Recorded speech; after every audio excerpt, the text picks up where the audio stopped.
Donald O. McFarland, PC-3. Well, before Vietnam, it was basically going from Yokosuka, Japan, and then we headed south. We'd hit Sasebo, Japan, we'd hit some other ports, Hong Kong, the Philippines, spent a lot of time in the Philippines, and then we basically turn around and go back up. So it's like you're just cruising up and down, back and forth, but you're on patrol if they needed you, okay? Second cruise was all business.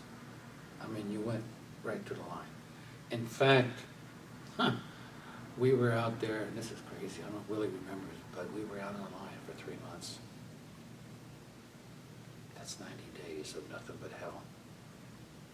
Anyway, so the problem is you've got 90 days, and only sailors have so much money, they don't know what to do with it because they've been paid. Everybody was paid in cash. And then we finally went back to Subic for liberty. I always said the only thing worse than a drunken sailor is 2 of them. But anyway, we did some stupid things, got in fights, got drunk, whatever, because it's like you're so tensed up because of where you were. When you finally got to let your guard down, you drank and you did stupid things.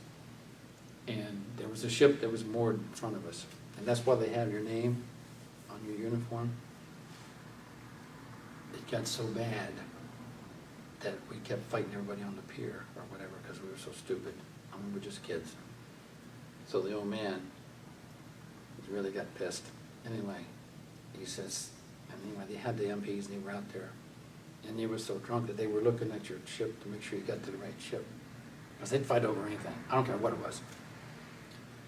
Because we were so stupid. We had all this money, didn't know what to do with it besides get drunk and spend it, right? The next morning, the old man gets on the horn, and he basically chews our butts out. Now, we've been on the line for 3 months. We have 1 night of liberty, or what it was. And he said, if you guys don't knock off the you-know-what, we're going back out. Never again to be in a fight, or ruckus, or what do you want to call it, on a pier. It says, I'm going to go back out there. I'm going to enjoy my liberty. So everybody just basically, okay, let's quit being stupid and go and sit and have a beer and say hello and eat a pizza together. But the old man put his foot down and everybody listened. Yes, sir. But I'm sure Willie's going to have some words to say about that too, because he said, Don, let's have a beer, and I said, okay. But it's just, you were so tense what you were doing, and then all of a sudden you could be yourself. And sometimes we got in trouble. We didn't wind up in the brig, but we did some stupid things. But when you're 18, 19, you don't know any better. You really don't. You think you do, but you don't. But I loved it. I mean, there was a lot of work. I enjoyed what I did. I'm glad I did what I did. And then I went, like I said, I went on to college afterwards. I grew up so much from 17 and a half to 21 or whatever at the time I'm going back to school. And I looked at things a lot different. I didn't have any trouble studying. I didn't have any problems remembering things, whatever kind of course I was taking. And everything was in units, 3 units for this, 3 units for that. I'd have so many units to graduate. And in 3 years, I finally got my degree.